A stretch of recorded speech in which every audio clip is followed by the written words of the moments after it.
everyone, Jason here. Ever since LEGO released their new roller coaster track system, I've been wanting to build a motorized train for it. And for this particular train, I wanted to design it to be able to handle all of the possible features of the coaster system. So it can handle going up and down the steep slopes and all of the various grade changes that come along with that. And that imposed a few restrictions on the design. For example, I couldn't make the cars very long. Otherwise, the front and back of the car would hit the track as it went through one of these dips. And those dips, along with the really tight curves, also requires that there be enough space between the cars so they don't interfere with each other. You can see that the front and back car almost touch the motor when going through the dip, and similarly the sides almost touch when going through the curves.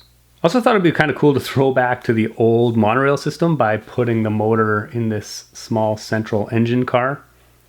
And this also has the added advantage of being able to easily run it in either direction. So let's take a look at how it works. I have this standalone model of the engine car to show you what is going on.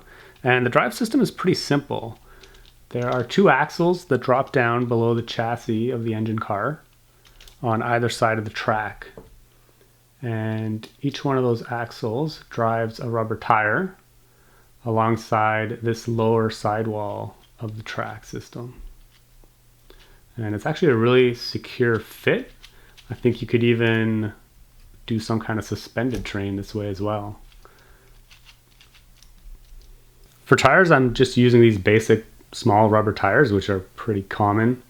And normally they come on these little small wheel hubs, but they also happen to fit on these Technic half bushings, which makes it really easy to drive them using a standard Technic axle. The spacing between the tracks is a little bit odd. So on the chassis, the axles have to be 4.5 studs apart. And so to achieve that, I have one running through a standard Technic 1x2 brick with a single hole, and the other one is running through a Technic brick with 2 holes. As a result, the engine car isn't perfectly centered on the track. It's shifted about 1/4 of a stud off center. And the connection to the motor, which I've just removed here so you can more easily see what's going on, is through this central cross axle, which transfers power to each of the drive axles.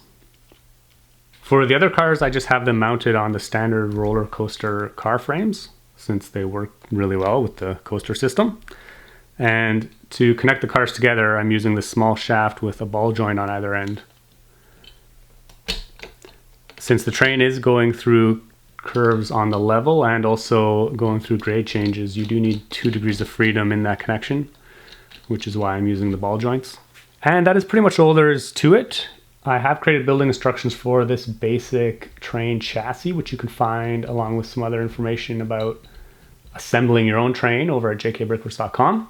I'm actually looking forward to experimenting with some other train and engine designs, especially for just a flat track configuration.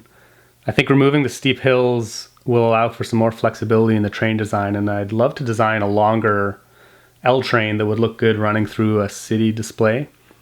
I just need to get a lot more of these straight tracks. These are the only 2 I have right now. If you want to see more original LEGO designs, be sure to subscribe. As usual, thanks for watching, keep on building, and I'll see you next time.